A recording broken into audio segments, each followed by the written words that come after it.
केवल शरीर से स्वस्थ होना स्वास्थ्य नहीं है, मन से भी स्वस्थ होना चाहिए व्यक्ति। तो मन से स्वस्थ होने के लिए सत्व रज तम की बात बताई। सत्व रज तम में 70% सत्व होना चाहिए हमारे में, 20% रज होना चाहिए और 10% तम होना चाहिए।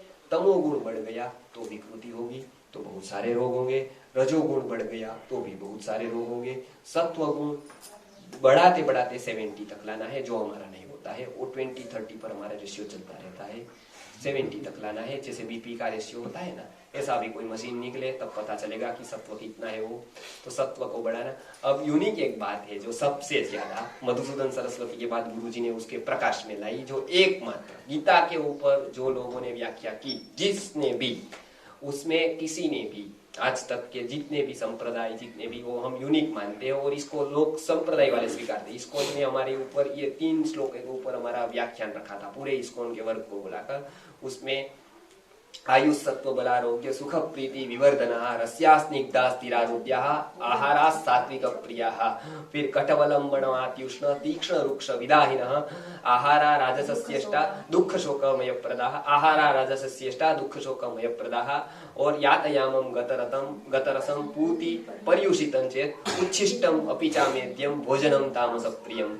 इसमें सात्विक, राजसिक और तामसिक की जो गुरुजी ने खूब उसके ऊपर सूक्ष्म व्याख्या की कि कौन सा आहार किस समय पर सात्विक है, वही आहार कब राजस है और वही आहार कब तामस है। तो वो मात्र एक गुरुजी का प्रदान कह सकते हैं हम मधुसूदन सरस्वती के बाद, कि मात्र एक गीता के ऊपर उन्होंने ये 3 श्लोक की व्याख्या बताई कि ये आहार इस समय तामस हो जाएगा। तो ये एकमात्र प्रदान उनका रहा। तो इस्कॉन में भी हमने एक व्याख्यान इसके ऊपर कराया और उसको हमने प्रमाण सर उसको बताया कि ये भाष्य में ये बताया। वो लोग बहुत प्रभावित हो गए। फिर सारे इस्कॉन के जो प्रेसिडेंट थे उन्होंने सब ने मिलकर एक शिविर रखी। हमारे पास आए वो सारे प्रेसिडेंट इस्कॉन मंदिर के, कि हम ये वस्तु को पहुंचाना चाहते हैं सब जगह पर। ये अद्भुत व्याख्या है, ये तीनों का शास्त्र प्रमाण बहुत गजब की ये व्याख्या है। खूब प्रतिभा का परिष्कार होने के बाद ये व्याख्या आई होगी। तो ये तीनों बताई।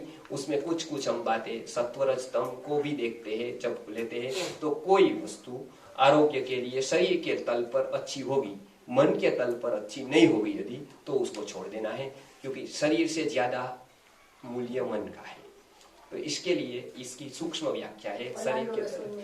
हाँ, पलांडू लहसुन की जो बातें अभी प्रश्न हो रहे थे, कोई बता रहा है उसको खाओ, भरपूर हृदय के लिए खूब हितकारी है। संप्रदाय वाले मूड है कि वो मना कर रहे हैं। संप्रदाय वाले कहते हैं कि इसको खाने से नरक में जाएंगे हम, तो ये नहीं खाना है। अब दोनों एक एक छोर पकड़ लिया है, दोनों में विवेक जरूरी है। वो जो प्रकार बताया मना किया, वो तमोगुण न बढ़ जाए इसलिए मना किया। जिसने भी मना किया उसने, उसकी ये दृष्टि थी।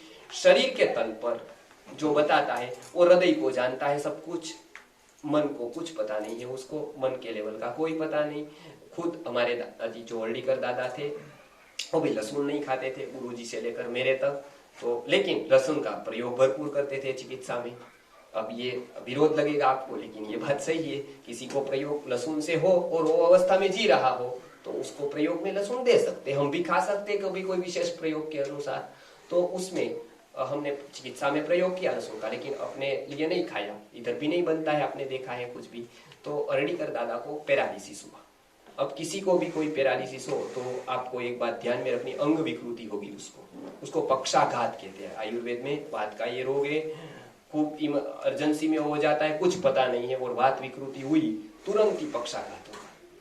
पक्षाघात होगा तो अंग विकृति होगी, वो बहुत बड़ी हानि है, क्योंकि मुंह टेढ़ा मेढ़ा हो जाएगा, हाथ पैर टेढ़े मेढ़े हो जाएंगे, तो ऐसा होगा। अब वो अंग विकृति बाद में ठीक हो सकता है, लेकिन अंग विकृति ठीक नहीं हो सकती, उसके लिए बहुत चाहिए। उसको एकमात्र सभी अंगों से वात को निकाल देना जरूरी होता है। उस समय प्रयोग बताया कि 50 ग्राम लहसुन, 20 ग्राम लहसुन और 50 ग्राम तिल का तेल। 50 ग्राम तिल का तेल किसी को भी हो जाए तो सबसे प्रथम ये दे दो उसको, तो अंग विकृति कम से कम नहीं होगी। 20 ग्राम लहसुन और 50 ग्राम तिल का तेल को खूब उसको तेल गरम करना है और लहसुन को कूटना है। लहसुन को कूट कर वो तेल में डालना है और वो तेल पीना है, फिर उतना पिला देना है उसको। हल्दीकर दादा को जब पक्षाघात हुआ उनको, तब ये उसने जीवन भर लहसुन नहीं खाया था, वो पहली बार या अंतिम बार लहसुन खाया फिर उन्होंने। तो 50 ग्राम तिल के साथ उन्होंने लहसुन खाया। हमारे सामने है वो बात कि एक भी अंग विकृत उसके नहीं, तो ये बहुत चमत्कारिक है, वो बहुत अच्छा प्रयोग है। वो लहसुन के साथ तिल का प्रयोग करना वो बहुत अच्छा है। तो ये बात है। 20 ग्राम लहसुन, ऐसी जो परिस्थिति होती है उसमें बहुत विचलित हो जाते हैं सब आसपास के लोग। तो 20 ग्राम लहसुन अर्थात कितना? हाँ, 20 ग्राम मतलब मानो कि एक होगा इतना सा बड़ा सा, इतना सा गड्ढी, उसको हाँ 4-5 मोटी वाली कली हो ना तो 4 उसको छलक कर क्रश करके थोड़ा बहुत ऐसा वैसा हो जाए वजन में तो तकलीफ नहीं है, केवल एक अंदाज है। उसको कूट कर उसका रस डालकर उसको तेल में मिलाकर उसको किसी भी तरह से पिला देना है तुरंत। यदि ये किया पक्षाघात के बाद तो अंग विकृति नहीं होगी उसको, नहीं तो अंग विकृति होगी, कोई भी दवाई से ठीक नहीं होगी। तो ये बहुत अच्छा आयुर्वेद का प्रयोग है। हाँ, इससे बहुत लोगों को बचाया है। अभी हमारे पास खबर आई थी ना, ये एक प्रयोग हड्डीकर दादा का हुआ ना, उसके बाद बहुत पक्षाघात के पेशेंटों को बचाया। इवन बहुत एलोपैथ डॉक्टर भी हम ऐसा मानते हैं पूर्वग्रह से कि वो गलत, वो भी कभी उस तरह की साइंटिफिक बातें करने लगा कोई व्यक्ति आयुर्वेद के, तो एलोपैथ डॉक्टर भी स्वीकारने को तैयार होते हैं। लेकिन आज बताने वाला ही मूड है तो कैसे स्वीकारेंगे वो, बिना प्रमाण के। बताने वाला ही इतने स्तर पर नहीं है। लेकिन हड्डीकर दादा की बात ये एलोपैथ डॉक्टर ने स्वीकारी, तो तुरंत पक्षाघात का पेशेंट आया तो तेल रखा, तेल और लहसुन एलोपैथ दवाखाने में तिल का तेल और लहसुन पड़ा है, उसको जानकर वो पिला। तो आश्चर्य है ना, इस लेवल के भी लोग हैं। आज भी है ना, हमारे डॉक्टर रमेश सागर है, एलोपैथ डॉक्टर है पीडियाट्रिक इधर के हैदराबाद के, तो सुवर्ण प्राशन पिलाते अपनी क्लिनिक में। तो बहुत कोई ऐसा डॉक्टर होते हैं जो सत्य को स्वीकार करने के लिए तैयार रहते हैं। पित्त प्रकृति का व्यक्ति होगा, हाँ। जीवन में कभी खाया नहीं होगा तो साइड इफेक्ट होगा तो मात्र खुजली होगी। हाँ। शरीर में जाने निकलने जैसी समस्या होगी जो बहुत कम समय में क्योर हो जाएगी। क्यों? मैंने खुद जीवन में कभी ऐसे तीक्ष्ण पदार्थ लिए नहीं थे, और मुझे चिकनगुनिया हुआ तो मुझे तीक्ष्ण पदार्थ वाला काढ़ा पीना पड़ा। हाँ। तो 6 दिन में मेरा चिकनगुनिया गया और 10 दिन तक मेरी खुजली चली, लेकिन वो अपने आप नीम के पत्ते वाले पानी से नहाने से चली। वो भी एक बहुत प्रयोग चिकनगुनिया का नाम मैंने निदान करवाया है, न चिकनगुनिया की एक भी एलोपैथी औषधि ली है, और चिकनगुनिया के कारण मेरे जोड़ों में कभी भी दर्द नहीं हुआ है, केवल 6 दिन की। चिकनगुनिया जब हुआ अहमदाबाद में तो उसके लिए बहुत अच्छा एक काढ़ा हड्डीकर दादा ने बैठे, बहुत कुछ बुखार हो रहा था, कोई कुछ बता रहा था, कोई कुछ बता रहा था, उसमें बहुत सारे जॉइंट्स पेन होते थे बहुत लोगों को। तो वो माइक्रो लेवल पर द्रव्य गुण का ज्ञान था। द्रव्य क्या है, गुण क्या है, उसके गुण क्या है, न्याय दर्शन में पूरा बताया है कि द्रव्य के गुण कैसे होते हैं, और फिर आयुर्वेद में तो उसकी पूरी की परिभाषा बता दी है। तो उसमें उन्होंने एक काढ़ा बताया कि वो मैंने भी लिया, क्योंकि चिकनगुनिया हम सबको गुलगुल हो गया उस टाइम, क्योंकि इतना वायरस उसके स्ट्रॉन्ग थे, फैले थे, तो सब कुछ चपेट में आ गए। तो चिकनगुनिया, तो दादा ने इसके बाद बताया ये चिकनगुनिया के लिए ये इस प्रकार का ज्वर है। आयुर्वेद में शायद 140 प्रकार के ज्वरों का वर्णन है, क्योंकि जीते भी ज्वर है, जन्मते वक्त ज्वर है, मरते भी ज्वर है, अंतिम रोग आता है वो कौन सा होता है? ज्वर। जन्म के पर ज्वर है, कुछ शोक आ गया ज्वर, इधर कुछ फोड़ा हो गया, पक गया, पसी हो गया, तुरंत ज्वर, शोक लग गया ज्वर, तुरंत ज्वर। तो ज्वर चिकित्सा जो जानता है ना, वो बहुत वैद्य सफल हो जाएगा। बहुत प्रकार के ज्वर होते हैं, एक कारण से बुखार नहीं आता है तो आप एक दवाई मत रखना मेटासिन वगैरह की, चलो ले ही लियो, चला जाएगा, कुछ ना कुछ एक दवाई रखेंगे। अलग अलग प्रकार के ज्वर है, उसमें से ये चिकनगुनिया भी एक प्रकार का ज्वर है। उसको दूर करने के लिए याद है पाठ याद है तो अंतराल के बाद बता दें। अंतराल के बाद हम उसका एक पाठ आपको दे देंगे। वो काढ़ा कैसे बनाना है उसकी 6 वस्तुएं हैं, प्रमाण माप सहित प्रमाण के साथ हम बता देंगे। उसमें है हमारे पास लिखा हुआ है प्रमाण। वो काढ़ा कैसा बनाना किसी को भी दे, अंतराल की आवश्यकता है। हाँ, तो अभी अपना अनुभव शेयर करेंगे, उसके बाद पूर्ण करेंगे या अंतराल रखेंगे बीच में अंतराल रखते हैं 5 मिनट का। 5 मिनट का अंतराल चाहिए सबको, तो 5 मिनट का अंतराल लेकर इधर आएंगे, फिर अनुभव के ऊपर और फिर प्रश्नोत्तरी है। तो 5-10 मिनट में इधर आ जाए, समय कम है जी। तो ये बताते हैं, मैं देखता हूँ क्या है वो। केरला पटेटो है ना, यम રાજસ્થાન ખબર ગયે આ ઉપર ઉગે વેલા નીચે થાય છે, वेले बटाटा खाए। હા વેલા બટેટા એવું કઈ કઈ છે, આ તો યમ કઈ છે, ये आलू तो नहीं है इसे, आलू नहीं, आलू कौन है? यम कई છે, यम યમ. યમ. હા, શાકમાં વપરાય છે. બટેકા જેવું શાક થાય છે. બટેકા જેવું છે. બટેકા જેવું શાક. આ તો વેલા ઉપર થાય છે. વેલા ઉપર ये कंद नहीं है, આ ये तो કંદ નથી. ऊपर होता है। ઉપર જ થાય. हैं? પેલા ઉપર થાય. नहीं, वो कंद नहीं, कंद तो अंदर है। આપણે કેરલાના યમ બોલ દેવાનું. કેરલાને યમ બોલ. હા, જમીનમાં થાય ને કંદ કહેવાય, વેલા ઉપર.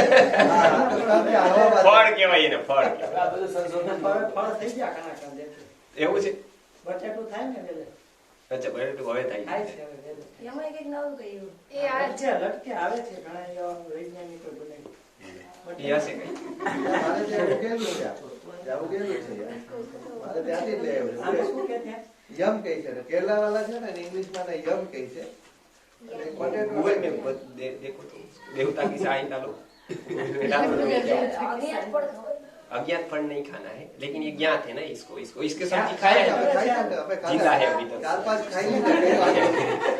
चिप्स बनाते हैं हमारे लिए तो अज्ञात है ना। में नहीं तल के खाया तो कुछ नहीं होता। चाहे इसको बॉईल करके भी खाते हैं और दूध की तरह होगा नहीं। सूप में डालते हैं, खिचड़ी में डालते हैं। हो जाएगी गले में। हाँ, ये सही बात है, ऐसा नहीं खाना। हमें तो गले में कुछ भी बोल आप नाम देख लो, हमको खाना पीना नहीं है, हम तो हाँ, खाएंगे।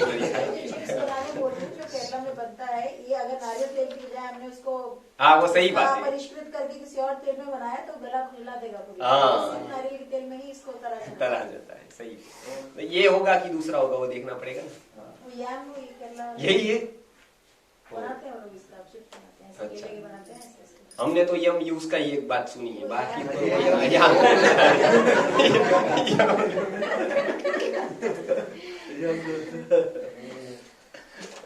अच्छा, ये तो इसका याम है, याम। याम।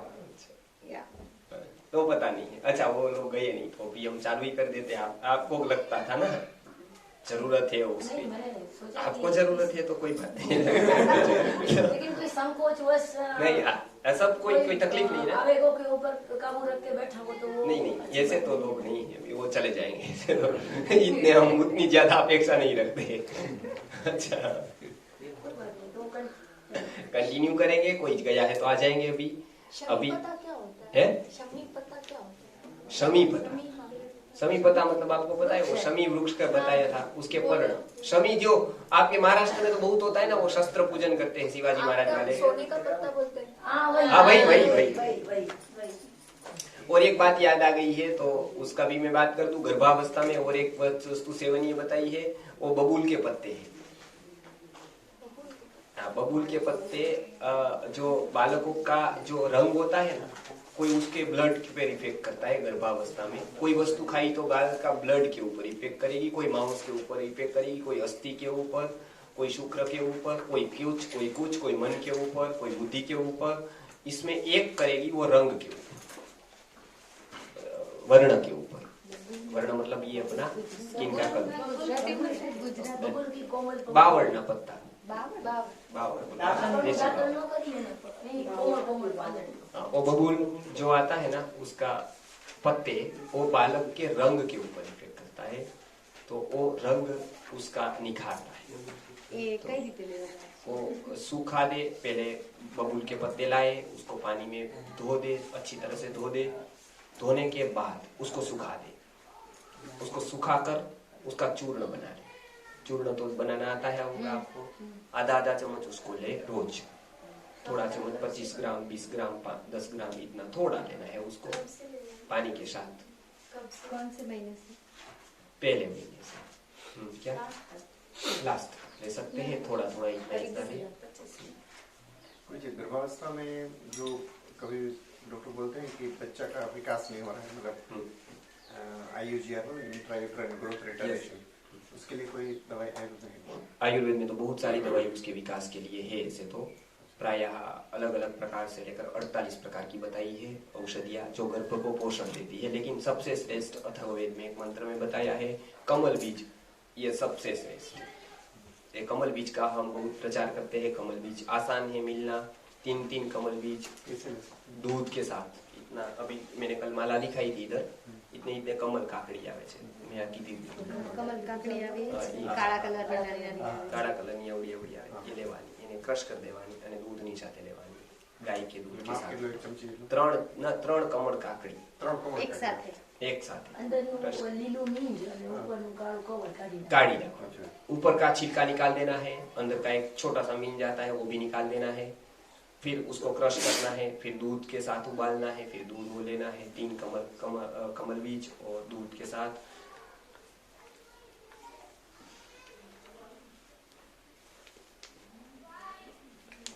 ये श्रेष्ठ गर्भ पोषक है। એક ઓલા એક આનું એક છે ને સિલ્વરમાં દહીં નાખવાનું वो भी एक प्रयोग है, उसमें चांदी के पात्र में, सिल्वर के पात्र में आप दही जमाइए, वो दही को फिर दूसरे दिन लीजिए। દહીં પણ અભિસંધિ છે પછી એમાં हाँ એટલે वो तो थोड़ा ले ना सकते, 2 चम्मच जितना, ज्यादा मत ले, कटोरा भरकर मत खाए, लेकिन 2 चम्मच 3 चम्मच आयुर्वेद में उसका प्रमाण बताया है। गर्भवती माटे हाँ, 2-3 चम्मच दही, ज्यादा नहीं। दूध भी प्रमाण में ही पीना है, ज्यादा नहीं पीना है।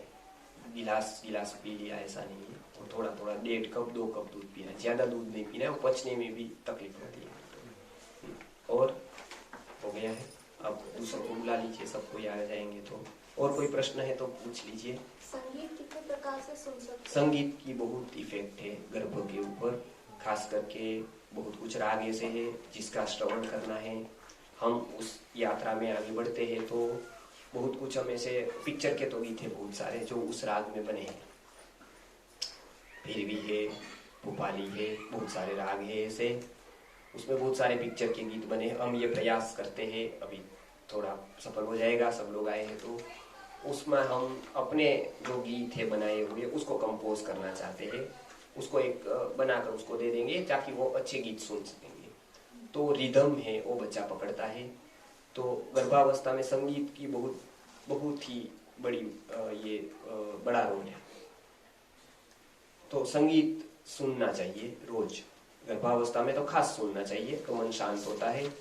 इसके लिए 3-4 राग आयुर्वेद में बताए जो गर्भावस्था में सुनने जैसे है, लेकिन वो राग के जो गीत है वो पिक्चर के गीत है, तो पिक्चर के गीत से थोड़ा विकार बढ़ने की शक्यता होती है, फिर वही मन होता है कि क्योंकि सुना हमने वही होता है। तो हम ये चाहते हैं कि वही या तो कोई और राग में कोई अच्छे गीत बना दे, अच्छे गीत बनाकर उसको गाया जाए। जैसे कल आपने सुना था, ऐसे गुरुकुल की गीत तो जिज्ञासा बनाती है, बहुत सारे गीत बनाए हैं, ऐसे भी बना दे तो हाँ। गुरुजी शुद्ध राग जो होता है वो अगर सुना जाए तो बहुत अच्छा है, लेकिन इतना लोगों को होना चाहिए तो हम उसका कुछ यूट्यूब पर डाल दे या फिर कुछ पेन ड्राइव पर। वो संगीत का ज्ञान नहीं है ना, तब तो उसको कंटाल आएगा, क्योंकि बहुत सारे लोग इधर शास्त्रीय संगीत का कार्यक्रम रखते हैं ना, तो वो सो जाते हैं और या कुछ कहते हैं कि उस वो आया कलाकार की क्या बात बताओ कि सब कुछ भूल भाल गया, रात को थका होगा, ट्रेन से आया होगा तिरुपति से, शास्त्रीय पुणे से आया होगा, शास्त्रीय संगीत खूब अच्छा, कलाकार खूब अच्छा, नाम ठाम सब कुछ, नेम एंड फेम खूब, फॉलोवर खूब, लेकिन इधर आया भूल भाल गया। वो क्यों? बोले एक ही बात बता रहा, ऐसा ही बता रहा, आगे कुछ बता ही नहीं रहा। गुजरात के लोग ऐसे है खास करके, उसको कुछ ये पता नहीं है राग बाग का, तो ये ठीक है, गीत जमता है सबको, गीत गा लेते हैं। कहावत है ना कि कानसेन ना बनो तो कानसेन जरूर बनो। तो इधर ये सब आपने सही बताया कि वो चलेगा, लेकिन ये तकलीफ होगी। वो बोले कि वो भूल भाल गया होगा, सब कुछ थक कराया है, क्यों? बोले आगे बताया ही नहीं उसने, वो हाँ ही करता रहा तो भूल गया होगा। उसको एक ही बात पता है कि एक ही बात दोहराएंगे तो आगे की बात भूल गया हो, तभी ये स्थिति बनती है। तो शास्त्रीय संगीत का कुछ भी पता नहीं इधर, तो वो पुणे में चलेगा, पुणे में चलेगा, इधर नहीं चलेगा वो।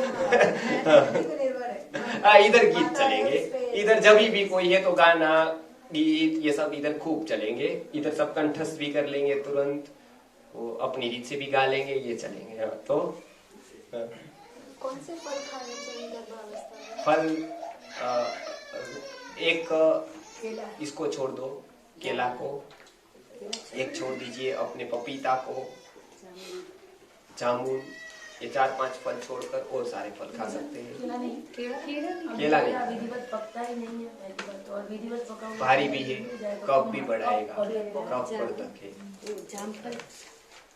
जामफल तो खा सकते, पका हुआ होना चाहिए, थोड़ा खा सकते हैं उसको। एक गुरुजी जो मतलब एक गर्भावस्था में 2 बच्चे हो जाते हैं, तो उसके पीछे का जो रीजन है ट्विंस, हाँ वो तो हो जाते हैं उसमें। कारण रजव वो तो आयुर्वेद में बताया है, उसमें तो एक साथ रजव और जब वो आयुर्वेद में गर्भावस्था की पूरी प्रक्रिया बताई है। रज और शुक्र का मेलन होने के बाद किस तरह से वो अलग होते, किस तरह से गर्भ की आकृति होती है, नपुंसक कैसे होते, पूर्ण गर्भ कैसे होते, स्त्री गर्भ कैसे होते हैं, विकृत कैसे होते हैं, और ये आपने जो बताया वो ट्विंस कैसे होते हैं। वो कुछ शुक्र और रज की कुछ समान मात्रा आ गई यदि कुछ प्रमाण में, तो एक ही गर्भ का दो रूपांतरण हो जाते, फिर अपने अपने रीत से डेवलप हो जाते हैं। पहले एक ही होता है, फिर ये दो भाग हो जाते हैं, और फिर दोनों अपने अपने रीत से डेवलप हो जाते हैं। उसकी पूरी प्रक्रिया आयुर्वेद में बताई गई है जी।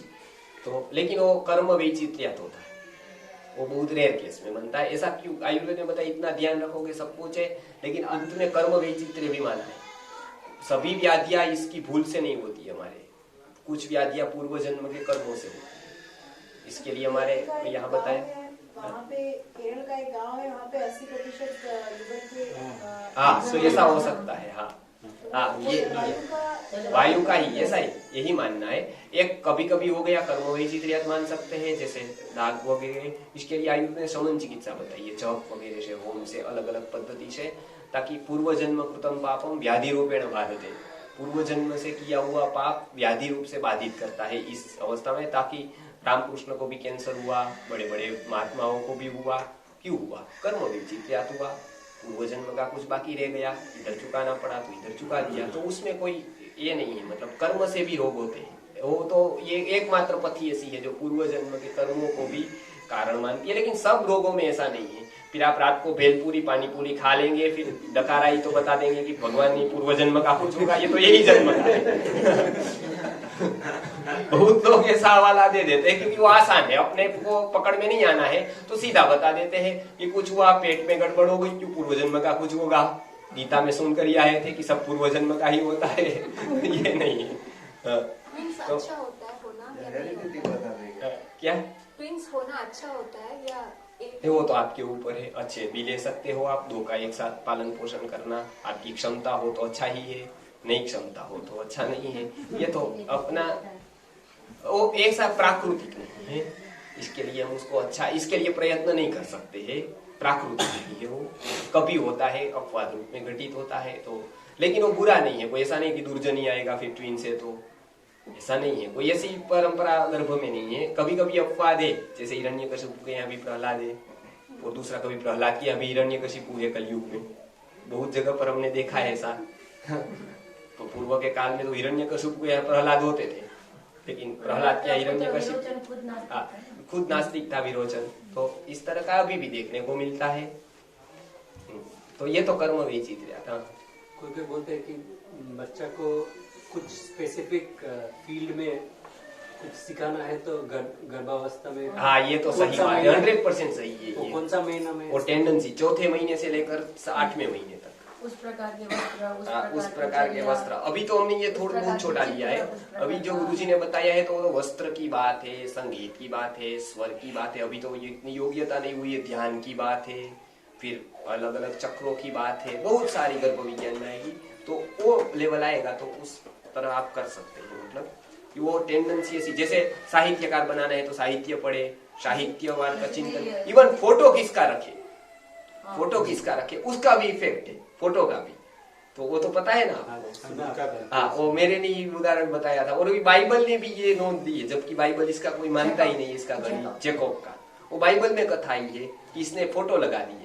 सामान्य सीधा साधा आदमी तो उसने ये सब ये साइंस देखा कि अच्छा इस तरह से भी होता है। तो जिस तरह के गर्भिणी का आहार विहार और देखना होता है। अच्छा चिंतन बहुत महत्व का है। जीजाबाई माँ ने वीर रस वाला अरण्य कांड, महाभारत का पूरा, रामायण का पूरा अरण्य कांड और महाभारत का पूरा भीष्म पर्व पढ़ा था के समय। ये भी बहुत, महाराज 16 साल के उम्र में ही वीर बन पाए। तो इस तरह का भी होता है। उसको क्या पढ़ना, चिंतन जैसा होगा ना, खास करके उस तरह का होगा, मन का आकर्षण जहाँ होगा। इस तरह का आकर्षण नहीं होगा तो नहीं होगा ऐसा। गुरुजी, अभी जीजा माता का उल्लेख तो किया है माता जी ने। एक्चुअली जब जीजा माता प्रेग्नेंट थे तभी उनके खानदान में इतनी दुश्मनी और वॉर यानी झगड़ा हुआ था। तो प्रेगनेंसी के पीरियड में ही शिवाजी महाराज जब पेट थे तभी वो जो हम लोग मोरे बोलते हैं कोल्हापुर में, जहाँ उनका माहिर है, उधर से वो भाग के शिवनेरी आए थे जी। यानी वो जब पेट में थे तभी। हाँ, तो वो तो होता है, वो तो देखिए बड़े बड़े लोग जो भी आते हैं उसमें हो सकता है वो भागे हो या कुछ भी हो, लेकिन वो तब मुख्य कारण वो हो जाता है कि अपने जैसे वेद व्यास का जन्म है, वो तो बिल्कुल नौका में हुए, जन्म उनका हुआ द्वीप में हुए एकदम, वो तो कुछ प्रसूतागार में नहीं हुए, सारे वेद लिख दिए, वेदों के विभाग कर दिए, कोई नहीं कर पाया आज तक। तो जन्म अति ऐसा नहीं है कि एक ही आप तरह से बताएंगे उसी तरह से जन्म होगा। हम प्रयत्न तो करना है, पूरा प्रयत्न करना है, लेकिन अंत्य तो बताया है कि यदृच्छा बलियसी, अष्टवक्र की कथा आती है, कहोड़ की कथा आती है, उसमें भी तो यदृच्छा पारमेश्वरी ही सारंग धर्म में अंतिम में बताया कि अंत में तो ऐसा है, विचित्र कर्म है, अति विचित्र, इति रहस्यमय संसार है। तो वो तो बहुत अलग अलग तरह के उसमें भाग लेते हैं परिबल। तो ये ऐसा कर सकते हैं कि बहुत सारे हैं, हमको क्या ध्यान रखना है वही एक है, अपवाद बहुत है संसार में, बहुत अपवाद है, कोई एक लीटी का एक ही रेखा का नहीं है संसार, बहुत अपवाद है। आयुर्वेद में भी बहुत अपवाद है, एक ही दवाई से किसी को ठीक हुआ, किसी को नहीं हुआ, क्या मानेंगे उसको, सब कुछ समाने। हाँ, एक मोबाइल स्पष्टता के गर्भावस्था दरमियान 9 महीनाમાં મોબાઈલનો વધારે પડતો જોવામાં ઉપયોગ થાય, माने हिंदी में कि गर्भ के दरमियान जब महिलाएं मोबाइल का इस्तेमाल करती है, टीवी का, उसका शायद बहुत बड़ा प्रभाव है, ऐसा एलोपैथी में देखा भी गया। तो उसके ऊपर आपकी कोई जानकारी? हाँ, ये तो देखिए वो गर्भावस्था के नहीं, वो सब अवस्था में मैं देख रहा हूँ। बच्चे पर विशेष जो प्रभाव नहीं, मैं वही बता रहा हूँ। वो तो सभी अवस्था में, वो तो मैं देख रहा हूँ कि आदमी मूड बनता जा रहा है, जैसा जैसा मोबाइल उपयोग करता जा रहा है ऐसे ऐसे वो मशीन बनता जा रहा है। खास करके स्त्रियां, वो तो खुद देखती है, पूरे दिन देखते रहती है।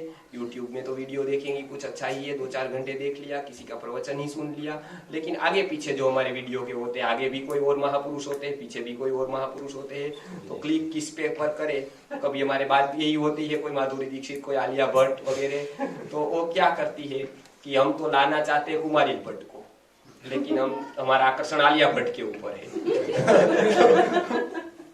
तो उसका कोई छोड़ नहीं है। ये आपकी बात बिल्कुल सही, मोबाइल छोड़ना पड़ेगा। अच्छा, एक उपाय और है, ये जो है ना, ये दिल्ली से, रेवाड़ी से आए हैं, तो उसने एक अच्छा संशोधन किया है। उसके पास मशीन है कुछ, उसमें गोधुली में भी मैंने इसका देखा था, इसके लिए मैंने इधर भी बुलाया उनको। तो ये अपने से कुछ वो चिप्स बनाते हैं जो उसके रेडिएशन से हमको थोड़ा रक्षण देती। ये तो पहली बात, मोबाइल का उपयोग कम से कम करें। अभी मोबाइल से बहुत कुछ अच्छा देख सकते हैं, तो ऐसा उपाय करें कि वो देखने को मिले या किसी और में डाउनलोड किया जाए, देखा जाए यूट्यूब के, क्योंकि दूर से कीप सेफ डिस्टेंस, ऐसा बताते हैं व्हीकल के पीछे की डिस्टेंस रखो इसके पीछे, क्योंकि ये स्कूल की व्हीकल है। तो हम भी ऐसा करें कुछ कि उसको डिस्टेंस से देखें, क्योंकि आज जानकारी भी बहुत आती है। जैसे इधर भी बहुत लोग यूट्यूब से आए हैं ना, यूट्यूब पे सुनने के बाद ही आप आए हैं अभी, तो वो तो बिल्कुल त्याग नहीं कर सकते। अच्छा तो कुछ है उसमें, लेकिन ये है कि वो नुकसान बहुत करता है। बिन आवश्यक अनावश्यक बातें खूब होती है मोबाइल में। अभी कल जाना ही है, तो जो बात कल हो सकती है वो हम आज ही कर देते, कैसी है, पहुंच तो गई है बेटी। इधर भी बच्चों को हम यही बताते हैं कि माता पिता के साथ जितनी आवश्यक है उतनी बातें करो। मौसी आई थी, वो कहने की बिल्कुल जरूरत नहीं है घर पे, उसने क्या खाया वो भी कहने की जरूरत नहीं है। इधर क्या खाते हो पूछने की जरूरत, आप देख लिया आज, पूछने की जरूरत नहीं कि खाया ने तूने भोजन, किया ही होगा। राम तो, दशरथ तो नहीं पूछते थे राम को कि वशिष्ठ को कि भाई पूछ खा लिया कि नहीं। तो अनावश्यक बातें न करें मोबाइल पर, ये एक उसमें ये बहुत नुकसानी है, हानि है। ये एक आपने बताया, खास करके गर्भावस्था में न करें। गर्भावस्था में बहुत हानि होती है उसके रईस के लिए। एक पुस्तक निकली है जो वहां से छपी है, मलेशिया से। तो वो मोबाइल के ऊपर भी है वो। तो हाँ, वो शैलेश भाई ने मंगवाई थी मलेशिया से, लेकिन वो आई नहीं, बहुत वो आउट ऑफ प्रिंट हो गई। ज्यादातर ऐसी हो जाती है, अच्छी पुस्तक आउट ऑफ प्रिंट हो गई है, लेकिन गोवा में वो मिल सकती है। स्कैन कर लिया है, तो अब मुझे आप देना, स्कैन कर लिया है तो सब प्रकार की हो गई स्कैन। हाँ, तब नहीं, वो तो हमारे पास थी ही मोबाइल वाली। तो उसकी पूरी मोबाइल तो आपसे पहले हमने सोच लिया था, इसलिए मोबाइल वाली तो पहले मंगाई थी, और वो मोबाइल से ही उसका ऑर्डर दिया था हमने। मोबाइल से ही ऑर्डर दिया था मोबाइल की बुक मंगाने का। फिर हम जिनको वेद समझते हैं उसमें क्या क्या खाद्य द्रव्य आते हैं वो ठीक, तो ऐसी बात। एक मिनट, उसमें बहुत कुछ अच्छी बातें हैं, वो अभी मैंने बात करी, वो सारी स्कैन होकर मिल जाएगी इधर, तो वो मलेशिया में आउट ऑफ प्रिंट हो गई है, लेकिन और एक अहमदाबाद वाले व्यक्ति ने ले लिया है, तो हमको भेज देगा सॉफ्ट कॉपी उसकी। उसमें बहुत कुछ तथ्य है और पूरा साइंटिफिक उसके डेटा के साथ उसमें रखा है कि मोबाइल से क्या हानि है, वैक्सीनेशन से क्या हानि है, ऐसे बहुत कुछ पढ़ा, सोनोग्राफी से क्या होता है, आप जो एक्सरसाइज करवाते हैं उससे क्या होता है, ये सब सारी चीजें उसमें लिखी है, लेकिन उसने अच्छे प्रमाण दिए हैं। पुस्तकों पे विवाद बहुत होते हैं। उसकी दूसरी आवृत्ति निकलेगी ऐसा गारंटी नहीं है, उसमें विवाद बहुत होते हैं। ऐसा नहीं है कि वो कोई एक गीता ही छप गई तो लाखों कापी छप गई, क्योंकि सबने स्वीकार कर लिया कि स्वर्ग है तो है। इधर तो बहुत जनता है वो इसमें विरोधी है, तो ये इसमें बहुत ही ज्यादा पर वो विरोध है। हाँ, वो बहुत सारे विरोध में होगी, तो अभी इसकी प्रति नहीं निकलेगी, क्योंकि ये समाज में कोई लेगा नहीं उसकी पुस्तकें, या फिर विरोधी कर देगा, कुछ ना कुछ होगा। हम ऐसा चाहते हैं, अंशुबेन की इच्छा है कि हम वैक्सीनेशन के ऊपर कुछ करें, उसके प्रमाणभूत तथ्य दे। ऐसा नहीं है कि हमने बात बता दी, तो वैक्सीनेशन के ऊपर अभी हम कार्य कर रहे हैं कि वो कितना जरूरी, कितना बिन जरूरी, कहाँ से आया, कैसे हुआ, या फिर हमने ट्विटर पर भी रखा था वो, तो ट्वीट भी किया था उसको।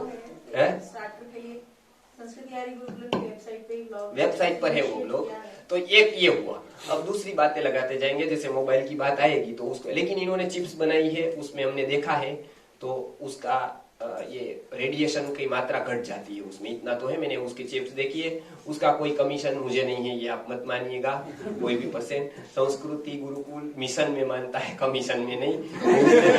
तो कमीशन नहीं किसी का।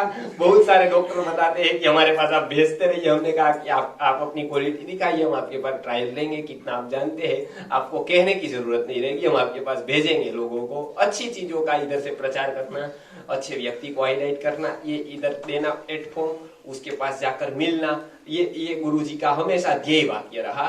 किसी में भी कमीशन नहीं है, ये मिशन का काम है, कमीशन का सोचो मत आप। तो ये मिशन का काम होने से हम जो गौशाला वाले अच्छी अच्छी वस्तुएं बनाते हैं, ये पिछली बार भी हमने किसी अर्क वाले को बुलाया था, वो नहीं आए, तो जो अच्छा बनाते हैं उसको हम अपनी जगह पर स्टॉल भी रखने को देते हैं। और एकमात्र उसने बताया, एकमात्र गुरुकुल ऐसा है जो हमारे पास कमीशन की अपेक्षा नहीं रखते, बाकी सब लोग 20% भागते हैं। ये नहीं, हमने कहा कि हमारे बहुत परसेंट मिलने वाले हमको, हम आपका फालतू का क्या लेंगे हम आपसे।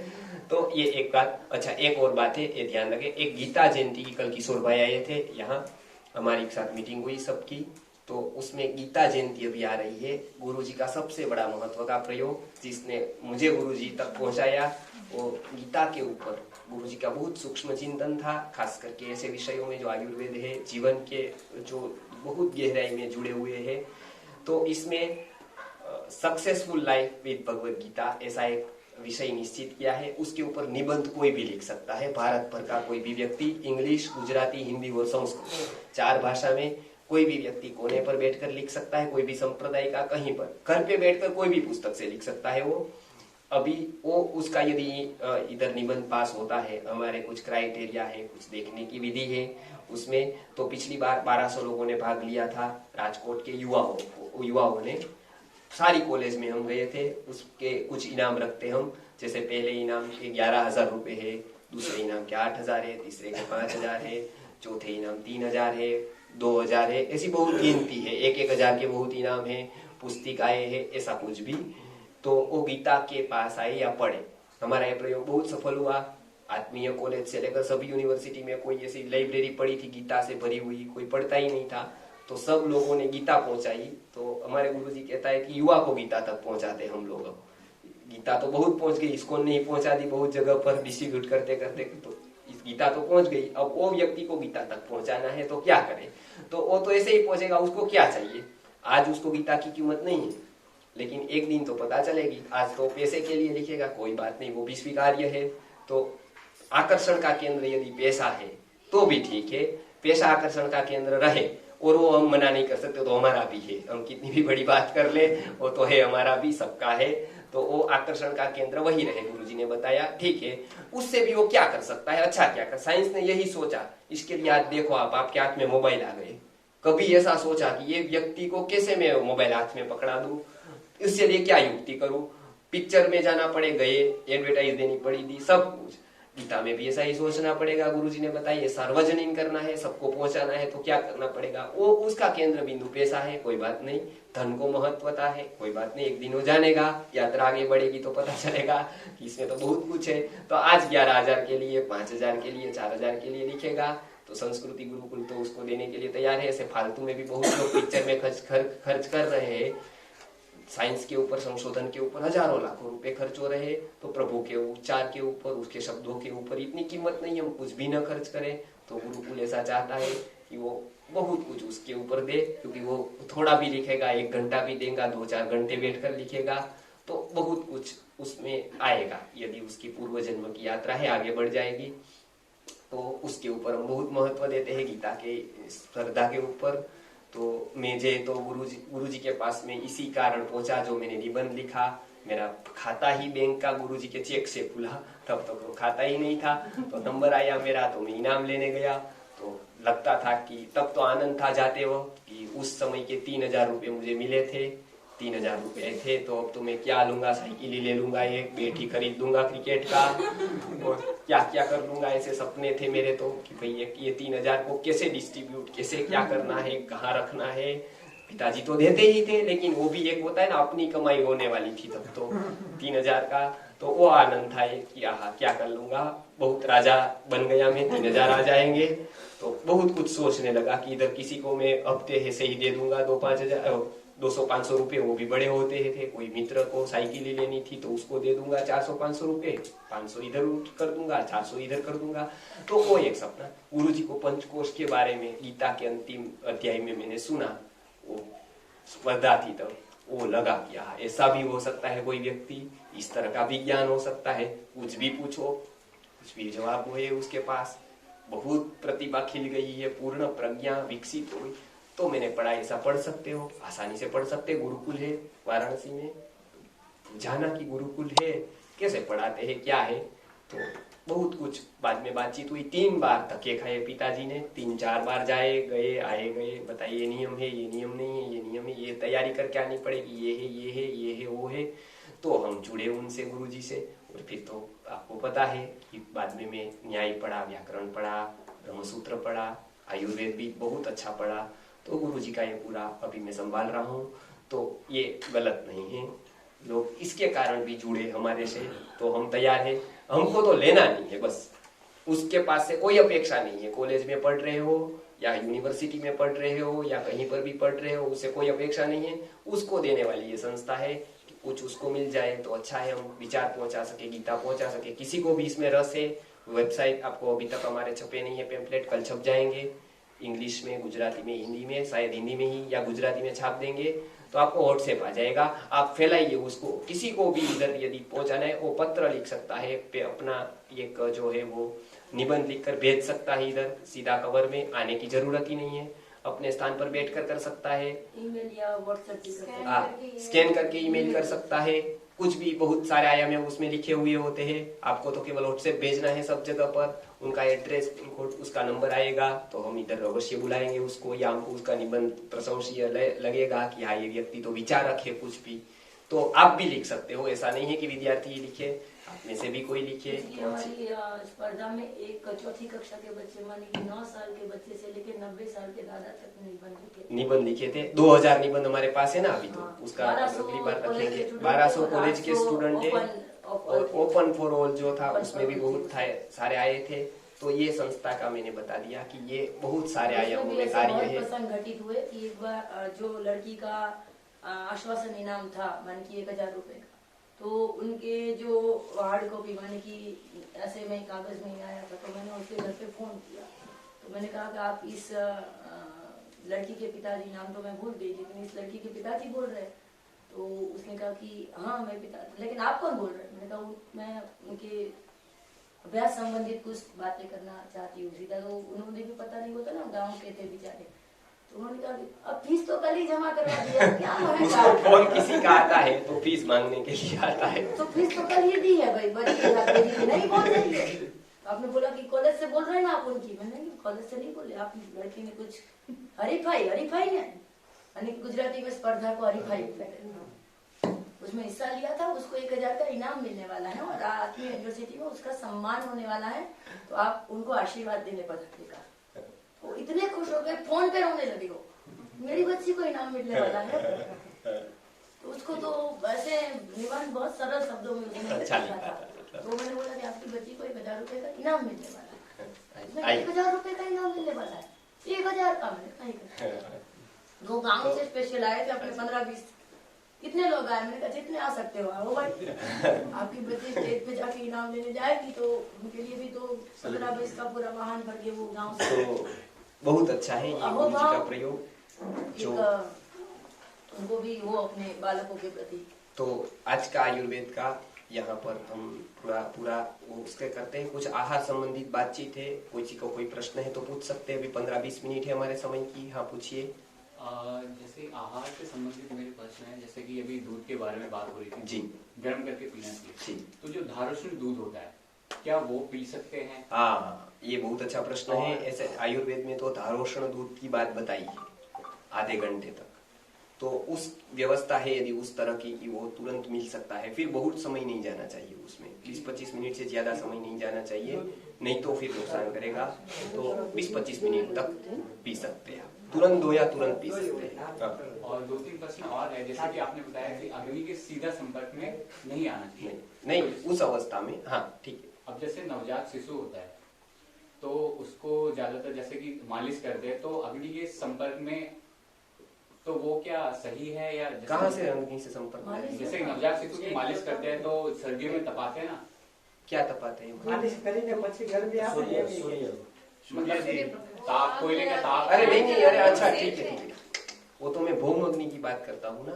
जैसे आग है, आग, उसको हम जाड़े में तपाते हैं, उस तरह से आप बच्चों को तपाते हैं आग में, ऐसा कह रहे हैं? हाँ। आप तपाते हैं इस तरह से तपाते हैं ना, तो बच्चों को रंग देते हैं। जैसे वो होली होती है, होली में होली होती है ना, होली जैसे तसला होता है, तसले में कोयला जला हुआ जो ना ऐसा नहीं करना। नहीं, ये तो गलत, ये सहन तो करी सके नहीं। પઠ્ઠા ઉપર તપાવવાનું એમ કે है? પઠ્ઠા ઉપર તપાવવાનું કે શેક આપવાનું कौन सा भट्टा? तपा के करते हैं। नहीं, उसमें देखिए, इसमें एक में विधि बताता हूँ, उसके अनुसार कितनी अच्छी, कितनी सही, कितनी गलत, तो आप देख लीजिए। उसमें हरडीकर दादा का ऐसा कहना था कि बच्चे को यदि रख लिया आपने, मालिश कर दिया, ठंड बहुत है, ऐसी स्थिति में ना, बहुत ठंड होगी तभी तपाएंगे ना। हाँ। जैसे दिल्ली में ठंड है बहुत। हाँ ठीक है, मानो दिल्ली में ठंड है, दिल्ली में अभी ये सा तपाना है, तो उसको कपड़ा लीजिए एक, इतना उसको गर्म कीजिए थोड़ा बहुत, फिर अपने को लगाइए कि मैं सहन कर पाता हूँ कि नहीं कर पाता हूँ। कभी कभी व्यक्ति को क्या होता है, वो ठंड ज्यादा है तो गर्मी भी ज्यादा है, तो उसको लगा देता है। तो पहले अपने पर लगाइए कि कितना ठंडा गर्म लग रहा है। हाँ, तवा बराबर। अब फिर उसको देख लीजिए थोड़ी में, फिर उसको एक अंग पर इसका दीजिए शेक। ये विधि है, बराबर है। अब आप सीधा उसको सर्वांग ले जाएगा, वो सहन नहीं कर पाएगा। पूरे अंग आग से नहीं ये करने हैं, थोड़ा एक अंग को तपाना है।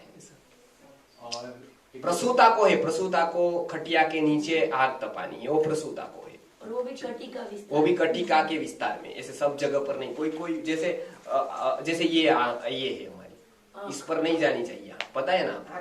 हाँ, आग न जवी જોઈએ, नहीं वराड़ जवी જોઈએ, बहुत नहीं तरहानी થાય। गाँव में अजवाइन डाल के आलोचक पीत है। हाँ, ये सब ये कर सकते हैं। बहुत प्रकार के धूप बताए हैं, वो धूप ही इसलिए है गर्मी। और अब जैसे कि अभी ऋतुचर्या के बारे में बात हो रही थी, अभी सर्दी का मौसम है, जैसे दिल्ली में बहुत ठंड है, तो दही है, जो दही का नेचर आयुर्वेद के हिसाब से गर्म है, तो वो क्या खा सकते हैं? क्योंकि बहुत जगह पहले मेरे को ये ऐसा लगता था कि मोस्टली दही को गर्मियों में खाया जाता है, लेकिन उसका जो आयुर्वेद में उष्ण है, वो गर्म है, तो वो सर्दियों में क्या रोज खा सकते हैं या हफ्ते में 2 दिन चलेगा? ऐसा ही है, वो अभिष्यंदी है ना, मंदकम दधी अभिष्यंदी का नाम, ऐसा चरक सूत्र है।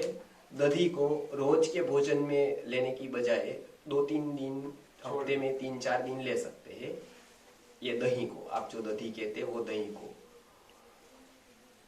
घी रोज ले सकते हैं। और जैसे कि अभी बता रहे थे ये नागकेसर औषधि के बारे में, तो अब जैसे कि कोई प्लान कर रहा है, बेबी के लिए प्लान कर रहा है, ठीक है, हस्बैंड वाइफ दोनों है। अब कभी क्या होता है कि हस्बैंड में कुछ प्रॉब्लम है, मतलब कि कुछ शारीरिक जैसे स्पर्म काउंट कम है या फिर क्रोमोसोम जो है ये किसी वजह से कंसीव नहीं हो पा रहा है, तो जैसे आपने बताई औषधि महिलाओं के लिए होती है, तो पुरुष के लिए भी ऐसी कुछ औषधियां है, उसमें क्या करना चाहिए?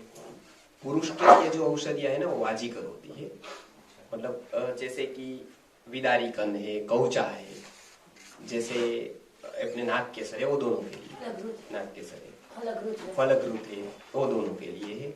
ऐसे पुरुष और स्त्री दोनों के लिए बताया है। उसमें पुरुषों के लिए खास करके वाजीकर औषध बताया है, तो जाकि उसके लिए वो अच्छा रहे। पुरुष के लिए, स्त्री के लिए उड़द वाजीकर है, मांस जिसको कहते हैं, उसको आहार और विहारचर्या बताई है। जैसे पुरुष की आहारचर्या है वो शुक्र प्रधान द्रव्यों पे रहे, स्त्री की आहारचर्या है वो गर्भाशय शोधक के तरफ रहे। तो स्त्री को और पुरुष को दोनों को, या खास करके स्त्री को, उड़द की दाल तिल तेल में भिगोकर खाने का बताया है। तो ये गर्मी के मौसम में खा सकते हैं, क्योंकि उड़द की दाल की ऋतु है ही नहीं, ये तो इस ऋतु में नहीं होगा ना। ये आयुर्वेद की तरह से देखेंगे तो 2-3 ऋतु ही है ना, कंसीव की ऋतु नहीं है गर्मी के दिन। तो वो सारे वाजीकर प्रयोग और सारे बताए हैं वो ठंडी की ऋतु में बताए हैं, तो इसके लिए तो ऋतु ही होगी। और कोई? हाँ जी। बुद्धि के लिए ब्राह्मी बोला है, हाँ, और मेधा के लिए शंखावली। तो मेधा और बुद्धि में तो अंतर है। उसमें मैंने बताया कि मेधा है वो विशिष्ट बुद्धि है। एक बुद्धि है जो आप अपना कार्य करते हैं, भी मतलब सब विवेक करते हैं, कुछ ना कुछ व्यवहार करते हैं, वो तो बुद्धि हो गई, उसमें एक बुद्धि है। एक मेधा है जिसको हम कहते हैं कि वो कुछ विशिष्ट सर्जन करती है। मेधा हम कहते हैं ना, ये बालक मेधावी, प्रतिभा जिसका नाम है। मैंने उसका उदाहरण बताया, नवोन्मेषशालिनी बुद्धि प्रतिभा। जैसे नवो प्रयोग कर सकते हैं। आपके पहला नंबर आया हुआ भी नौकरी करता है, क्या करता है, यूनिवर्सिटी फर्स्ट है, लेकिन क्या कर रहा है, नौकरी। कुछ अपने रीत से प्रयोग नहीं किया उसने, कुछ अपना नहीं बनाया। और प्रयोग, वो जो प्रतिभा होती है वो क्या करती है, वो सर्जन करती है। वो चाहे अंतिम नंबर आया हो, फेल हुआ हो, बिल्कुल कुछ नहीं किया हो, लेकिन उसके पास एक मेधा होती है, प्रतिभा होती है जो नव सर्जन की। वो भीड़ का हिस्सा नहीं होता है कोई भी, सब भीड़ जा रही है उधर वो नहीं जाएगा। भीड़ का हिस्सा होता है वो बुद्धिमान होते हैं। वो भीड़ के हिस्से में कौन है, जो बुद्धिमान थोड़ा सोचते हैं, कहते हैं ये लाइन ठीक है, ये लाइन बड़ी है, उधर से चालू हुई इधर तक गई है, मान लीजिए ठीक है, तो इधर में भीड़ का हिस्सा बन जाऊंगा, वो बुद्धिमान है। प्रतिभावान ऐसा सोचेगा कि ये ठीक है, लाइन से मुझे क्या मतलब है, वो कहाँ से निकली कहाँ तक गई, उसके अंदर क्या सार है वो मुझे लेना है। तो प्रतिभावान व्यक्ति कभी कोई भीड़ का हिस्सा नहीं होगा। प्रतिभावान व्यक्ति अलग ही होगा हमेशा, वो कोई भीड़ में नहीं, भीड़ भाड़ में नहीं होगा, वो भेड़ की तरह होगा। प्रतिभावान व्यक्ति बहुत आवश्यक, और सभी में ऐसा नहीं है, कोई एक समुदाय धर्म में ऐसा नहीं। आजकल साइंस में भी ऐसा है ना, साइंस में भी भेड़ बकरी आई है। वो जो आइंस्टाइन ने बोली थी रटी रटाई बात वही बोल रहे हैं, न्यूट्रन का ही बोल रहे हैं सब, कोई अपना कुछ नहीं है उसमें। तो साइंस में भी ऐसा ही है। कॉमर्स में क्या है, वही दाखले गिन रहे हैं पूरी कॉलेज के लिए, वही मर गए उसके प्रोफेसर गिनते गिनते, और वो जो बता रहे थे वो तो आउटडेट हो गया, प्रैक्टिकल में आते हैं तब तो। वो जो अकाउंट सीख गया वो तो प्रैक्टिकल में कब का निकल गया है, लेकिन तो भी वो सिखा रहा है, तो भी वो पढ़ा रहा है। आर्ट्स में भी ऐसा ही है, वही काव्य है, कालिदास का ही कर रहा है सब, क्योंकि परीक्षा उसी की देनी है। अपनी रीत से कोई काव्य नहीं कर रहा है, सभी रटे रटाए काव्य कर रहे हैं, क्योंकि बीए होना है सबको। तो सभी जगह पर ये भेड़ है, वो बुद्धिमान है। लेकिन प्रतिभावान ऐसा नहीं है, वो अलग ही है, क्वालिटी अलग है उसकी, प्रतिभावान की। ये शंकावली स्कूल के ड्रॉपआउट्स हैं, Albert Einstein, Steve jobs, Bill Gates, तीनों ड्रॉपआउट। तीनों ड्रॉप। तब अब क्या करें, अब क्या हुआ पता, इसका क्या अर्थ हुआ? इसका अर्थ है इसको प्रतिभा को पहचानने में स्कूल फेल हुई, ये फेल नहीं हुई। उसके पास प्रतिभा तो थी बराबर, उसको पहचानने में स्कूल फेल हो गई, उसको कुछ पता नहीं प्रतिभा पहचानने का, इसके लिए वो फेल हो गई। वही राजवीर जीवकाचार्य जी आज की स्कूल में एडमिशन लेते तो 100% एसएससी में फेल हो जाते, क्योंकि मूढ़ आदमियों के बीच में एक बुद्धिमान जो अंदर एंटर भी करता है, तो ये सब बेड़ मिलाकर उसको फेल कर देते हैं कि ये चलेगा ही नहीं इधर, बराबर। तो आज में हम गुरुजी बता दें कि अभी की आयुर्वेद कॉलेज में जीवकाचार्य जी जाते 100% उधर निकाला जाता, उसको दाखिला दिया जाता, कि आप तो कुछ बहुत आगे सोच रहे हो, इतना तो परीक्षा में है ही नहीं, इतना तो सोचते ही नहीं, ये तो कोई कोर्स में है ही नहीं, आप अपनी रीत से सोच रहे हो। और वो स्वतंत्र प्रज्ञा के व्यक्ति थे, और आत्रेय को भी प्रश्न पूछते थे, आत्रेय भी प्रतिभा को ये करते थे, पहचानते थे, उसका गौरव करते थे और फिर मर्यादा भी जानते थे। तो वो अलग था कि प्रतिभा को पहचान। आप देखो ना, एक ही उदाहरण दिया, चंद्रगुप्त था। आज चंद्रगुप्त होता तो जिंदा रहता झोपड़ी में, वहीं पर थोड़ा पीला खा पी लेता, हमारे किशोर भाई जैसे कोई अन्य क्षेत्र खोलते तो उधर खा पी कर आता, थोड़ा पेट भरता और फिर मर जाता वो, और कुछ नहीं कर पाता।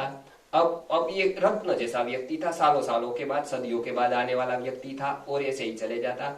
अब चाणक्य ने उधर घूमने के लिए गए थे, चाणक्य रोज घूमने फिरने के लिए जाते थे शाम को, चक्रमण करने के लिए।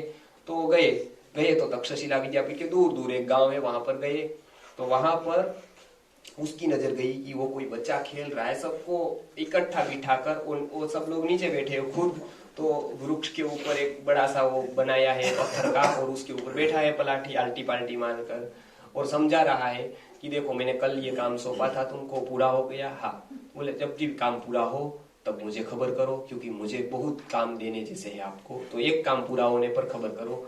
काम पूरा नहीं हुआ है तो मुझे खबर दो कि काम अटका है, तो मैं आपको बताऊंगा कि कहाँ अटका है, क्या तकलीफें है। तो दो बात याद रखो, काम पूरा होने पर मुझे खबर करो, बहुत काम देने जैसे है मुझे, और काम पूरा नहीं हुआ हो तो कारण दो कि ये कारण से अटका हुआ है, क्या करें। आज तो हम सामने फोन करते क्या हुआ, वो बोले वो तो उसी दिन मुझे मना कर दिया था, वस्तु नहीं मिली, तो वो आप सोमवार को बता रहे हो अभी वस्तु नहीं मिली है। तो अभी MBA है, वो बहुत लोग इधर MBA आते हैं, हम उसको बताते कि ये वस्तु लानी है, शनिवार को बोला है, वो चला गया, सोमवार को फोन किया कि वो वस्तु का क्या हुआ, वो बोले मैं गया था, उसने मना कर दिया, मिली नहीं। तो अभी मैं कहने को सोम मंगलवार को आने ही वाला था, सोच रहा मैं तभी बता दूं आपको, नहीं मिली है। तो ये है मैनेजमेंट है उसका, वो मंगलवार को बता रहा है कि वो वस्तु मिली नहीं। तो उसने क्या बताया कि नहीं काम हुआ तो उसी समय खबर कर दो कि हाँ, तो कारण बताओ, मैं कारण का निवारण करूंगा। चाणक्य ने बताया तो राजनीति का सिद्धांत है, ये छोटे लड़के को कहाँ से आ गया, निश्चित है ये पढ़ कर आया है बहुत कुछ। तो उसने कुछ प्रश्न पूछे कि आप क्या करना चाहते हो, क्या बताना, तो बोले राजा बनना चाहता हूँ, ये सब का मैं व्यवस्था तंत्र बिठाना चाहता हूँ, इधर उधर उसकी शक्ति व्यर्थ हो रही है, मैं उसका उपयोग करना चाहता हूँ, ये उधर भटक रहे हैं। उसकी प्रतिभा तो देख ली कि ठीक है, ये तो मतलब है तो सही, कुछ नौकरी करूंगा, बड़ा हो जाएगा तो कहीं फेलोशिप ही ले लूंगा, या फिर नहीं मिली तो बेकारी का भत्ता ही ले लूंगा, कुछ एनएम्प्लॉय का सरकार देगी। तो ऐसे विचार तो इसके कम से कम नहीं है, ये कुछ अपने आप में। और देखी स्थिति तो छोटी झोपड़ी है, पानी बरस रहा है, बाईपास हो रहा है उधर से सीधा, ऐसी उसकी स्थिति है। और गौरव देखा तो क्या बात थी, इसके जीवन में है ही नहीं कि मेरे पास कुछ नहीं है। तो फिर उसकी माँ का संपर्क किया, माँ ने बताया कि नहीं, ये मजदूरी दोनों करने जाते तब तो पेट भरता है, दोनों को जाना पड़ता है, सेठ दोनों को बुलाते हैं, इसको भी ले जाना पड़ता है, उसको भी मजदूरी पे लगाना पड़ता है। वो बोले वो व्यवस्था मैं करता हूँ आपकी, आप इसको तक्षशिला भेजोगे मेरे साथ पढ़ने के लिए। तो मैं बोले पढ़कर क्या करेगा वो, कोई खानदान में पढ़ाई नहीं है, पढ़ाई लिखाई तो आपकी बात है, इधर मजदूरी करेगा जीवन भर, दो रोटी को एक झोपड़ी बना लेंगे, उसमें रखेंगे उसको, और क्या पिताजी ऐसे ही छोड़ कर गए, भगवान ने ऐसी स्थिति दे दी, अब अगले जन्म में तो कुछ होगा तो होगा। तो चाणक्य ने समझाया, 5-7 बार मीटिंग की उसको तक्षशिला। अब तो वहीं से भारत की पतन की शुरुआत हुई थी, तक्षशिला के विद्यापीठ में इसको कन्विंस करके उधर ले गए। तो उसने आचार्य से पूछा कि इसके हमको क्या आय होगी बताओ, तक्षशिला विद्यापीठ को क्या फायदा। तो ऐसा प्रश्न पूछा, तक्षशिला विद्यापीठ को क्या फायदा होगा इससे। चाणक्य ने बताया कि आप सामान्य रीत से सोचोगे तो विद्यापीठ का तो हित हमको देखना ही होगा, लेकिन आप दूसरी तरह से सोचो, 5 लाख देकर भी ऐसा विद्यार्थी मिलता है तो ले लेना चाहिए, ये बहुत प्रतिभावान है, बहुत प्रज्ञावान है, तो वो व्यवस्था मैं करूंगा, बन जाएगी व्यवस्था कुछ भी। उसने अपने बल पर उसको वहां रखा। वो सब लोग बताते थे कि ये तो छोटा व्यक्ति है, या फिर जात पात में मानने वाले कहते थे छोटी जात का है, ऐसा है वैसा है, ऐसा कुछ। चाणक्य की तो दृष्टि बहुत दूरगामी थी, उसको पता था कहीं रत्न हो सकते हैं, कहीं कहीं प्रभु किस कमल को किस कादव में खिला दे वो कोई निश्चित नहीं कर सकता है। तो कौन सा व्यक्ति कहाँ पर जा जाए, कहाँ से कोई उठ जाए, वो कुछ पता नहीं है। तो उन्होंने अपने बल पर वहां पर एडमिशन दिलवाया, अपने बल पर पढ़ाया पूरा राजनीति शास्त्र, अर्थशास्त्र। और आप देखते हैं कि पूरे भारत में आज हम जो बैठे हैं, एकमात्र उसका कारण चंद्रगुप्त है। और चंद्रगुप्त ने जब भी टैक्स बढ़ाने की बात की कि 5% टैक्स था उस समय भारत में, और उसने बताया आज की तरह जीएसटी 18% कर देते हैं, तो उसी तरह उसने बात की कि 5 का मैं 10% करना चाहता हूँ ताकि राजकोष की आय बढ़ जाए। चाणक्य इतना गुस्से हो गए उसके ऊपर कि चंद्रगुप्त तो भूल रहा है, तुझे जमीन से उठाकर जो ऊपर पहुंचा सकता है ना, वो तुझे नीचे भी ला सकता है। आप यदि चाणक्य को साथ में, और उसकी ताकत थी, रातों रात वो चंद्रगुप्त को गिरा सकते थे। वो बोला तू भूल गया है, तू कहाँ से आया है, वो तुझे जो वहां झोपड़ी से लेकर जो तक्षशिला विद्यापीठ तक की यात्रा करा सकता है और वहां से तुझे राजा बना सकता है, सम्राट बना सकता है, वो यदि चाहेगा ना तो फिर से झोपड़ी में जाएगा। तो वो उसने क्षमा मांग ली कि नहीं, मैं तो केवल विचार हाँ, वो बताया कि भंवरा जैसे फूलों में से लेता है ना, फूलों को पता ही नहीं चलता है, और हमको तो हर महीने स्ट्राइक होती है कि ये 18% आ गया, ये रिटर्न आया जीएसटी का। तो टैक्स लेना इस तरह से राजा को है राजधर्म में कि पता ही न चले, कि जितना इतना छोटा सा ले लिया, थोड़ा ले लिया, पता ही न चले। तो इस तरह से टैक्स लेना है, वो बात याद रखना तू। तो बहुत बड़ी घटना थी, और चाणक्य के जैसा मैनेजमेंट, उसके जैसा सूत्रधार वो किंग मेकर थे। इसके लिए खुद ने भी अपने लिए पैसा खर्च किया और लिया सबके पास से, व्यवस्था बनाने के लिए सबके पास से पैसे लिए। इसको आपको देना है, इतना खर्च आपको करना है, इतना खर्च आपको करना है, इतना खर्च आपको करना है। संग्रह नहीं होने दिया किसी के पास से भी, वो व्यवस्था बनाई, लेकिन अपने लिए एक भी खर्च नहीं किया पैसा, एक दिया भी अपने लिए नहीं जलाया, वो भी खुद का जलाया, और खुद राजकोष में से निश्चित की हुई रकम ही लेते थे। उसके बाद की सारी रकम राज्य के लिए ही खर्च होनी चाहिए। और अध्यात्म के यात्री को गुरुजी यही बताते थे कि अपने कोष में इतना आए तो आचार्य को इतना ही लेना है, उसके बाद का सब कुछ ट्रस्ट की व्यवस्था के लिए ही होना चाहिए। आचार्य को सोने के गहने नहीं पहने हैं, आज भी हम उसका पालन करते हैं। सोने के एक भी गहने आप हमारे पर नहीं देखेंगे, एक भी जगह हम ब्यूटी पार्लर में नहीं जाएंगे, एक भी पैसा हमारा खर्च संस्कृत आर्य गुरुकुलम का बेकार बातों में नहीं जाता है। आज के दिन पर एक भी थिएटर में गया हो, होटलों में गया हो, रेस्टोरेंट में, हमारी अपनी जरूरियात से फ्लाइट में गया हो, ऐसा नहीं बनेगा। हम अपनी जरूरियात से जाएंगे, ट्रेन में जाएंगे। कोई बुलाएगा प्रवचन को, जल्दी जरूरत है, समय कम है, तो फ्लाइट की टिकट आएगा, हम जाएंगे। अपना पैसे पर हम बहुत कुछ गुरुजी के नियम का पालन करते हैं, यहाँ की व्यवस्था बन पाएगी। तो आगे गुरुजी ने अर्थशास्त्र के ऊपर बहुत कुछ लिखा है, जय मंगला करोड़ पत्र लिखा है गुरुजी ने अर्थशास्त्र के ऊपर व्याख्या। उद्योगशाली बनाना चाहते थे गुरुजी कि हर एक बच्चा यहाँ का चंद्रगुप्त की तरह न हो तो कोई बात नहीं, लेकिन उसकी याद दिला दे, कम से कम उसको देखकर उसकी याद आ जाए कि यार कभी भारत ऐसा रहा होगा। ये यहाँ की यात्रा का प्रारंभ है। छोटा सा प्रारंभ किया है अभी तो, आयुर्वेद से, पंचगव्य से, सुवर्ण प्राशन से। तो अभी समय हो गया है, कोई 4-5 व्यक्ति जिसको लाभ हुआ है शिविर से, खास करके पहली बार आया, पहली बार जिसका अनुभव है वो अनुभव शेयर कर सकते 3-3, 4-4 मिनट तक। तो जल्दी आएंगे कोई तो अच्छा रहेगा। कोई अपने यहाँ पे प्रयोग बताया, घर पे किया हो और उससे लाभ हुआ वो भी बता सकते हैं। तो कोई है कोई पहली बार आया हो या ऐसा कुछ हो तो हम ज्यादा चाहेंगे वो लोग बोले, क्योंकि हर बार तो दूसरे लोग हैं ही, वो भी बोलेंगे। यहाँ पर आ जाइए ताकि वो अमित जी को ठीक कर दे।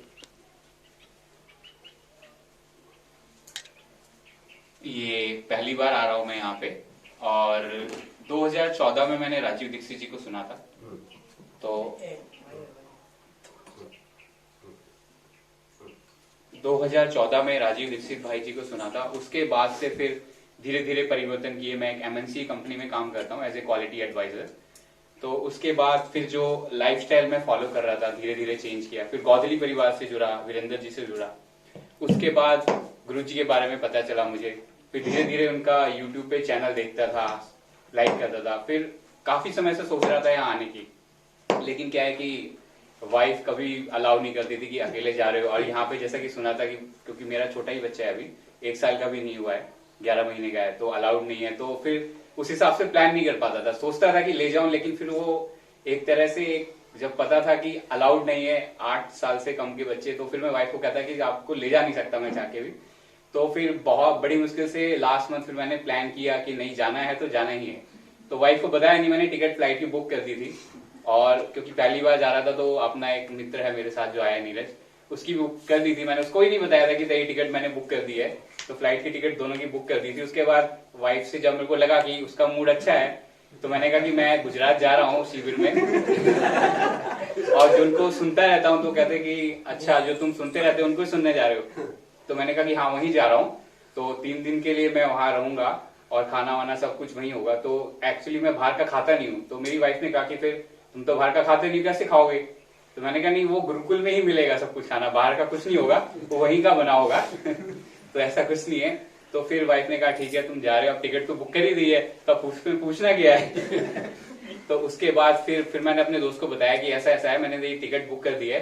तो फ्राइडे की मैंने ऑलरेडी 1 महीने पहले ही छुट्टी अप्रूव करा ली थी अपने ऑफिस में। तो उसके बाद फिर मैंने कहा कि ऐसे ऐसे चलना है, तो तेरे को मेरे साथ कंपनी देनी है। उसको इतना नॉलेज नहीं है आयुर्वेद के बारे में भी, तो धीरे धीरे सीख रहा है। तो उसके बाद यहाँ शिविर में आया तो बहुत एक होता है ना, एक जिज्ञासा होती है कि हाँ बहुत कुछ सीखना है। तो पहले दिन था, अब मुझे पहले से डर ये लग रहा था कि लेट ना हो जाए, और मैं फ्लाइट में लेट हो गया था ऑलरेडी, क्योंकि मैंने जब लगेज था पैक किया तो वाइफ ने पैकिंग वैकिंग के लिए बोल दिया था, लेकिन क्या हुआ वाइफ को उसका लॉक का नंबर ही नहीं पता था। तो जब मैं सुबह उठा मैंने कहा बैग लेके जा रहा हूँ, कह रहे नंबर तो मेरे को भूल गया, याद ही नहीं है। तो मैंने कहा अब याद आ रहा है। फिर उसके बाद जल्दी से भाग के ताला लेके आया, इसमें लॉक लगाया।